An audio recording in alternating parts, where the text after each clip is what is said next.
for example, Siberian or Ural people. So from my perspective, there is a very good position for such captive nation in future independent post-Russia states like Sakha at first, because you know, independent Sakha will be even more richer than Qatar or United Emirates. They have everything, that all resources and only 1 billion people. So, for example, 1 million. Yeah, 1 million, 1 billion, of course, 1 million, sorry. So, such great footballists like Cristiano Ronaldo will play football in Yakutsk, not in the suns in the Middle East. So, choose hockey player. Yeah, so because, you know, when also in Europe we speak about some Russian resources, we may make two main mistakes. We rarely speak that it is cheap resources. Oh no, this gas and oil never was cheap. We remember the price of this contracts, it was very expensive. And the second moment, all this oil, gas, diamonds, forest, gain, aluminium and so on, it's not from Moscow. It's not Russia. All they are Bashkorts, Tatars, Komi, Sakha, Buryat, so on. So, these lands who have a lot of resources, they will be success, and there is a lot of people who on the ground are supporting the idea of independence, Sakha, Buryatia, Bashkortostan, Tatarstan, and so on. And second point, there is a lot of people who are in European part of modern so-called Russian Federation who understand that they don't have other choice not to become the new front line, yeah, because if we don't stop them, they will start at war against another country. For example, now we have a flag of Smolensk Republic, Smolandia, which, for example, if you could show it, I will be very thankful. Me, or I give it to you? Yeah, Yuraj could help me. So, for example, they have Smolensk Republic Center who promote idea of independent of Smolensk region. By the way, it's also have the background because Smolensk was the part of Ganze Union. It was for centuries part of one culture and economic also with Denmark. Like the Pskov Republic or Novgorod or Ingria, it was one area not with Moscovia, but one area with Europe. And they have these movements who try to come back home to Europe. And also there is a strong movement in Far East territory, like for example Khabarovsk, Vladivostok. Also there is people who have Ukrainian background some. And I have seen a very opportunity in some Caucasian nations. Not only Ingushetia or occupied Ichkeria, but also very interesting, not a lot of number of this nation, I finish, I understand that it's quite long, but it's very important. Have you heard about Oirat Kalmykia? Oirat Kalmykia and Oirat Kalmyks is only one in whole Europe nation which are Mongols and Buddhists. They are living near the Caspian Sea, their probable capital will be Elista, and they are very, very well educated. They have real, very nice leaders. They have, like, for example, Crimean Tatars in Ukraine have Majlis. They have the Congress of Oirat Kalmyk peoples, and it was founded and they voted last time even in Russia, Russian Federation 2019. So I think the most important for the success and have much more Estonian and much more less new Turkmenistan is people. So it's social capitals. So such nations which have leaders, like for example Chechen Republic, Ichkeria have Johar Dudayev in the early 19th, they will probably success. So everything depends on the people. Thank you for this excurse, I think, in a lot of the new stories and histories that probably are new to this room. I'd like to come back to maybe Mette first, because I'm interested in the world of Danish academia and in the world of European academia. As we know, still, All of these things that Oleg have mentioned just now were very well kept secret, because I think if you look at programs of Russian studies, that's not the kind of Russian history that you would learn in a typical European university. You would not hear about Sakha people or Kalmyk people much, or others. You would have very Moscow-centric kind of a metropolis versus some unknown peripheries with no culture type of history. So to what extent now, at the 12th year of the Russian-Ukrainian war, after what we've seen in Georgia, after what we know has happened to Chechnya before, to what extent you think there is this revisiting of the Russian studies, there is more interest in what's actually what the Russian Empire is, and then from that maybe we can hope for the birth of more ambitious and more imaginative scenarios of the future. Because all of the previous scenarios are kind of predetermined, but what you know about Russia and how much, I don't know, threatened or overshadowed you are by everything that they've been trying to communicate before. Thank you for this question. It's a complex one,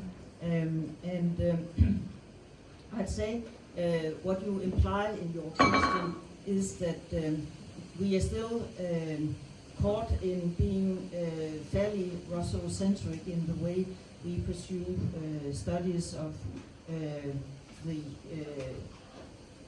countries, the space, thank you, which we call Russia, but which is so much more, as Oleg just explained and very vividly illustrated with all these examples.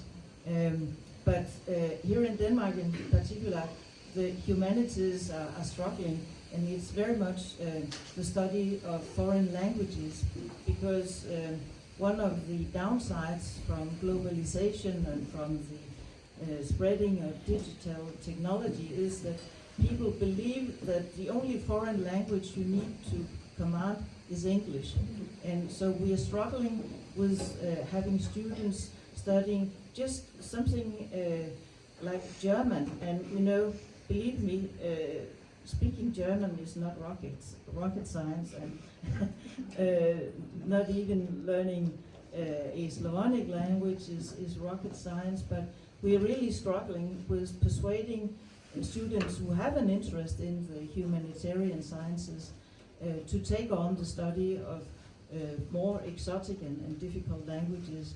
And also, I think it is a problem everywhere that young people do not read so many books, so their mental horizon is more narrow, much more mainstream, and it really requires something. It takes an effort to familiarize yourself with the complex history of the post-Soviet space and all the nations and different faiths. So it's an uphill struggle, I'm afraid, and even if we're talking about full professors and so on, also because of the power concentration. I mean, the fact of the concentration of power in Russia. Russia studies tend to be Putin studies today, I'm afraid. And for the time being, with good reason, although I'm sure he's not going to be around forever. So I think I'll leave it to that. Thank you, but maybe Jakob and Charlotte from the policy standpoint, because what you invest in, the seeds will then give some sort of result. And now we know that there are policies at the EU level as well to, for example, support Russian language media, Russian language opposition media. Maybe we should be supporting, I don't know, Kalmyk or Buryat or other languages also to bring up that diversity. Otherwise, it will always be forever perceived under sort of the Russian shadow. And welcome to Yaroslav Yurchyshyn, the member of Parliament of Ukraine, who just arrived from the airport. I understand your flight was late. Okay, so we'll let Jakob and Charlotte address the question, and then I'll give you the floor. Yeah, it's a very complicated question, and I think really the humanities are struggling with languages and everything, and I think that's part of the question. But in general, it's very difficult to communicate that life is complicated. Yeah. And once Something very deeply philosophical. I presented an article about actually Zelensky and his media policy after the war, and I wanted the title to be "It's Complicated," and they couldn't take that title because it was complicated. Yeah. So we when we provide simple answers to difficult questions, the solutions tend to be simple rather than diverse and complicated. And I think really it's a trouble that we have at the moment, actually encompassing the more complicated world of things and the diversity of things. And we really need to make an effort in order to get to answers and make strategies that actually fulfill the whole complication of things. And I lived in the Soviet Union in '88, and I could see that things were changing. And I actually made a conference in Leningrad together with the Danish minority studies and the coming European University of St. Petersburg, which was named, it was in June 1991, and it was called "What Will Happen to the National Minorities of the Soviet Union when the Soviet Union is dissolved." And even at that time, people were not comprehending the fact. The title in itself was a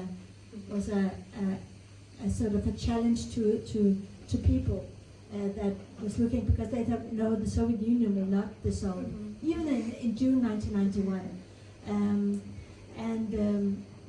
So I think it's important that we try to imagine the different scenarios, and we try to talk to people from Kalmykia, talk to people from Sakhalin, talk to people from Karelia, from Smolensk, from all these regions, and understand their drives and motivations of things. Because it was easy if you spoke to people in '88, even in Moscow, but I also went to Komi, I also went to Armenia, I also went to Ukraine, I also went to Siberia. You could see that this society will not hold together. It was evident. So, but at the moment, the problem is actually that I cannot go to Russia today. I wouldn't feel safe, yes. So how do we actually find out what's going on? Thank you. Jakob? Yeah, it's unfortunately just... it's just unfortunately a fact that we have to deal with that. It's easier to get airtime if you're an academic and say, "Oh my God, there'll be a nuclear war if we provide tanks for Ukraine or mid-range missiles and all that," than explaining, the complexities of what's really going on. But that's something we have to deal with. That's something we have to deal with, and just keep going. Yesterday, I just on social media found some nonsense once again about Russian minorities in eastern Ukraine and so on, and I didn't know what to do, so I just uploaded the old map of Ukraine with the voting from the 1991 referendum. I say, can we just cut the nonsense and just look at the figures I write here? That's it. That's international law. It was recognized by everyone. We can't discuss this nonsense. So that's where we're at. It's a long, complicated thing. We just have to keep at it, I guess. Thank you. Well, welcome Yaroslav into the discussion. So we sort of, I think, covered a little bit the aspirations for Russia disintegration and which captive nations could be sort of the locomotives or the drivers which still have the capacity. Because following up on what Jakob and Charlotte have said, I think it's important to try and learn what the aspirations of these nations are, but also not to discount, but also understand where they're coming from, how these nations have been affected by Russia, how maybe their voice artificially has been weakened to an extent where they need time to, I don't want to say regenerate, but in a way sometimes you hear these, as a Ukrainian it's really painful to listen to this, but some people say Ukrainians are a large nation and therefore you have the kind of strategic depth, and some of the captive nations of Russia, they never had the millions of people to be lost, because sometimes there will be just no one else left, right, to fight for. But you're representative of parliament, and you obviously, as a parliamentarian, what more there could be in terms of your probably interparliamentary diplomacy and kind of building more of a solidarity of the European parliamentarians to be more curious, to imagine different future than currently is opted to us. And what brought you into this cause? Maybe you could also share a little bit of your personal story. Yes, everything very personal. I was born in Karelia. It's previously Finnish territory, which was occupied by Russia between First and Second War, and still in Russia. And I see people from Finno-Ugric ethnical groups there. But when my parents returned to Ukraine on the beginning of 90s, last time I was in Karelia, it's maybe beginning of century, near that. And I don't see any of Finno-Ugric people with their own type of living. So we as Ukrainians very deeply know how it to be genocide. But what we see when we began to work with indigenous people in Russia, that Russia practically genocides all of this nation. Don't matter does it's a big nation like Tatars, who now only due to official statistic more than 4 million. It's not a small group. With their history, with their independency, semi-independency, because on the beginning of 90s we have embassy of Tatarstan in Kiev, and they still have their own president. When we're talking about Russia-Chechen war, it's one nightmare for Russia to have this problem, but only way which they try to use to solve this problem, to make this problem not without any visibility. And when our European colleagues said we need to hear Russian, okay, but not less than 30% of Russian, it's ethnically represented our groups. Why we don't hear them in any global agenda? Yes, we as Ukrainians start to work with these indigenous nations far before the full-scale aggression started. But why it's become more active now, due to we for representative of this nation who want to be okay, to have possibility of sovereignty, maybe not ready to be independent, but it's depend because when American president visited Ukraine on the beginning of 90s, before our independence, he stated that we are not ready to independence. We are not only ready, we ready to fight for them, and it's a show that we not must overestimate, but underestimate. It's too very bad. Now we try to. I am a member of OSCE. Parliamentarian Assembly, my colleagues, Maria Mezintseva, head of Ukrainian delegation in Parliamentarian Assembly for Council of Europe, and we try to be a voice of indigenous people, only for starting, because then representative of Tatars, Chechens, Ingushs, Bashkorts, and our will be invited to speak, even simultaneously, even in the same meeting or same round table, on which oftenly invite so-called good Russians, хороших русских, or official opposition.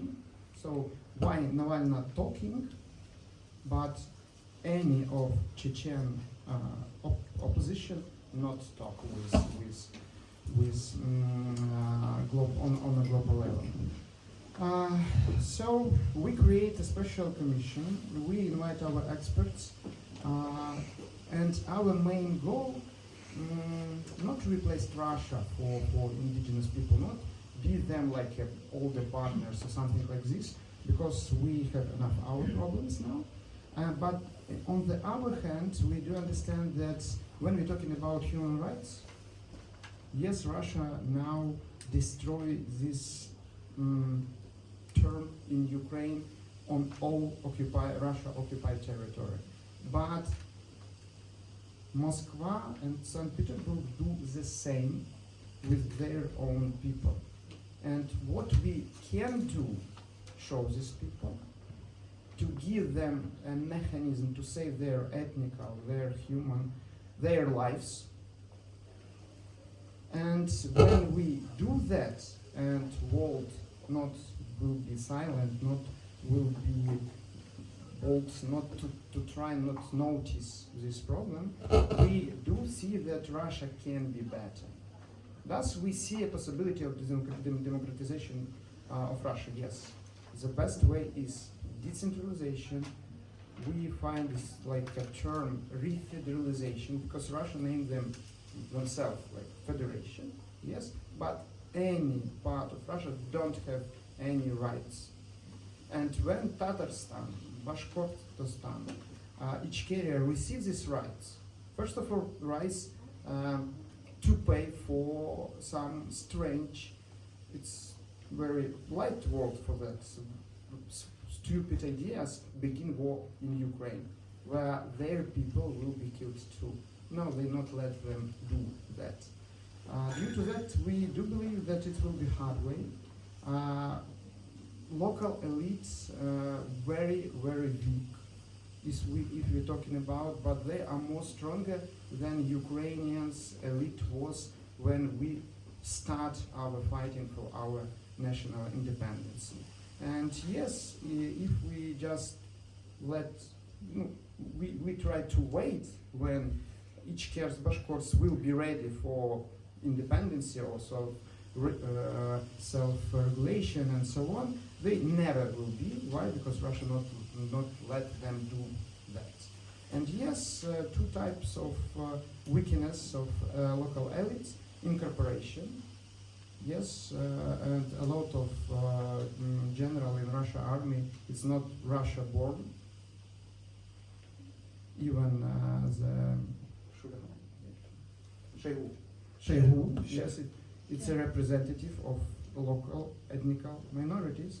But yes, or killing, or destroying, or push them out from country, and we see a lot of active Ichkers in Gush, in Europe, in Turkey, around the world.